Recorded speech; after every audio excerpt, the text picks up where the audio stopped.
Em seguimento aqui às nossas aulas para o concurso do TRE, vamos comentar aqui o artigo 167 da resolução que nós estamos tratando. Muito bem. Nas eleições majoritárias, olha que regra interessante. Respeitado o disposto no artigo 165, serão observadas ainda as seguintes regras. Olha, essa redação é um pouco confusa, mas vamos em frente que vocês vão tentar entender aqui. Nós vamos conseguir explicar.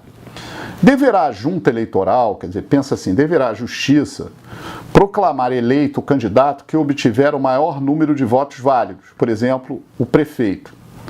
Não computados aqui votos brancos e nulos, se não houver candidato com registro indeferido que tenha obtido maior votação nominal. Então, por exemplo, se tem dois candidatos, né, e um, né,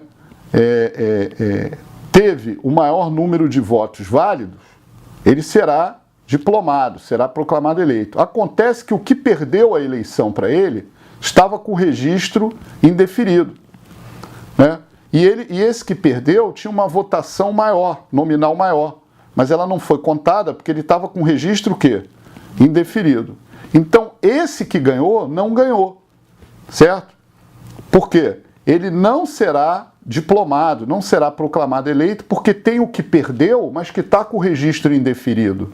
Isso é um problema sério, né? Isso é um problema sério, tá bom? Então, o que vai acontecer aqui?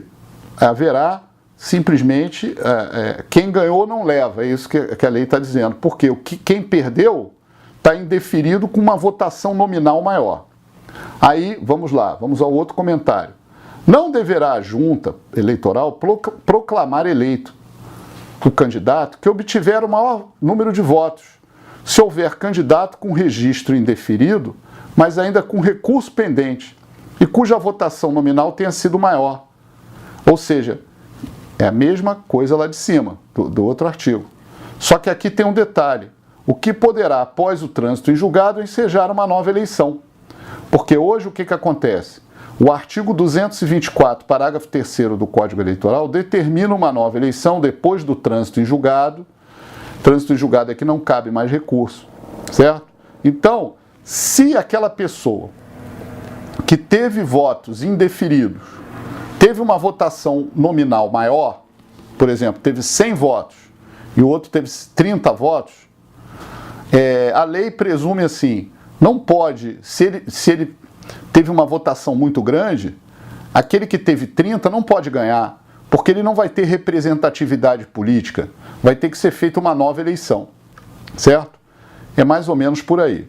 Aí vamos lá, no inciso 3, não deverá também a junta proclamar eleito o candidato que obtiver o maior número de votos válidos, certo? Porque o que acontece? Voto válido não significa a votação nominal, né? Nesse caso, porque o voto válido que esse prefeito teve, tem o oposicionista que está com mais votos do que ele, mas está indeferido. Então vamos lá. Não deverá a junta eleitoral proclamar eleito o candidato que obtiver o maior número de votos válidos, se houver outros candidatos, por exemplo, o prefeito B, C e D, com registros indeferidos, que aqui o inciso 3 já é no plural, mas com recursos ainda pendentes, e cuja soma dessas votações do B, C e D, que são os candidatos a prefeito, forem superiores a 50% da votação válida, certo? O que poderá também ensejar uma nova eleição após o trânsito em julgado. Então aqui, no inciso 3º do artigo 167, é uma explicação quando tem 3, 4 candidatos a prefeito. E no inciso 2º está mais ali para 2 candidatos só. No inciso 4, ainda complementa essa regra, que ele diz, se houver segundo turno e nele for eleito candidato que esteja sub judice, que está com problema na justiça, e que venha a ter o registro indeferido posteriormente, caberá à junta convocar novas eleições após o trânsito em julgado da decisão, certo? Então, ainda tem essa questão. O que a lei está se preocupando é sempre que a cidade tenha uma legitimidade, porque não pode o prefeito ser eleito, é isso que é a filosofia da lei, com poucos votos. Se os adversários políticos têm mais votos que ele, estão indeferidos. Ou seja, hoje, para a eleição dar certo para todo mundo, não tem que ter muita gente indeferida, porque se tiver muita gente indeferida, vai anular a eleição e provocar outra.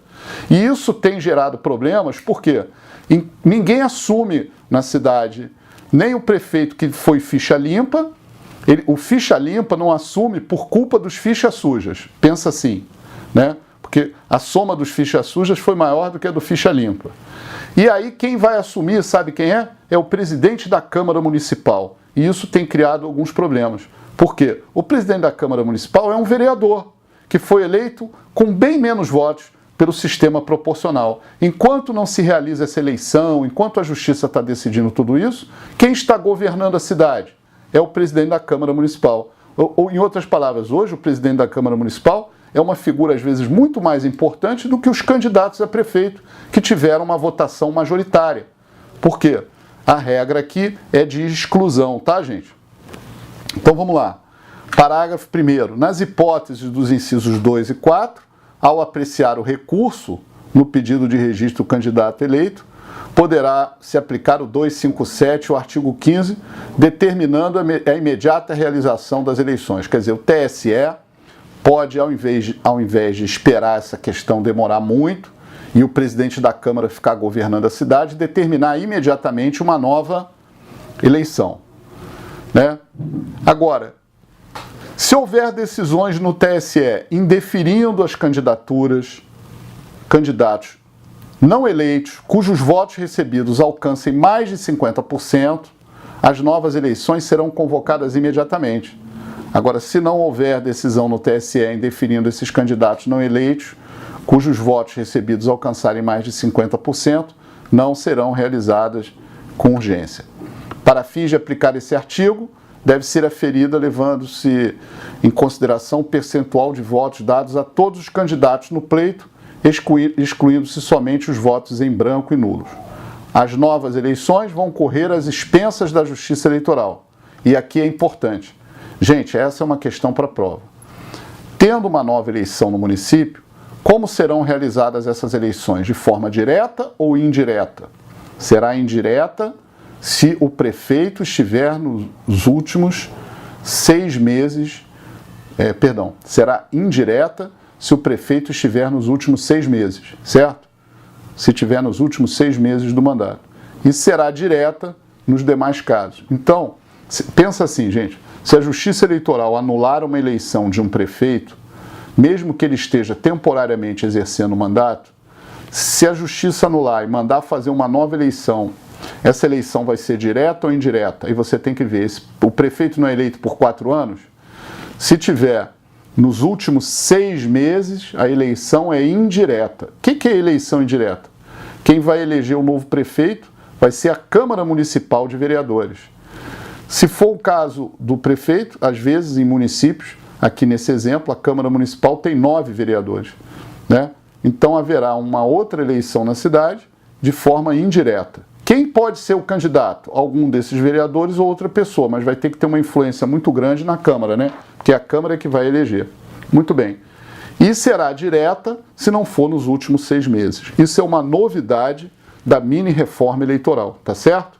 Então, fiquem atentos para esse prazo das eleições indiretas nos últimos 6 meses, que é uma exceção, porque a nossa Constituição sempre prevê a universalidade do sufrágio, a eleição direta, mais democrática. Então, só nos últimos 6 meses é que será indireta, nos últimos 6 meses do mandato, tá bom? Muito bem. E continuaremos no próximo vídeo a falar de outros temas polêmicos.